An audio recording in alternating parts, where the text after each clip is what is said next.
Кішкентай кезден үлкендерден судың түсі не үшін көгілдір деп сұрасақ, су түссіз, ол тек аспанның көгілдір түсін шағылыстырады деген жауап еститінбіз. Негізінен ол жалған болжам. Жай ыдыста су түссіз, бірақ шындығында судың түсі көгілдір болып келеді. Оған көз жеткізу үшін үлкен мөлшердегі бассейндарға қарасақ жеткілікті. Бірақ не үшін көк?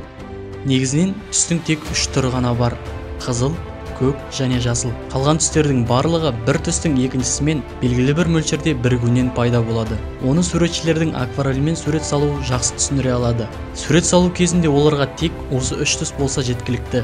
Егер көк, жасыл және қызыл түстерді бірдей мөлшерде біріктірсек, ақ түсті аламыз. Осы түстердің бірігуі аддитивтелу деп аталады. Ал судың молекулалары қызыл және жасыл түстерді жұтып алып, тек көк түсті ғана қалдырады. Сондықтан көп мөлшердегі су жиынтығын көгілдір қылып қабылдаймыз. Бірақ жағалауға жақын жердегі судың түсі жасылдау болып келеді. Ондайды көрген боларсыздар.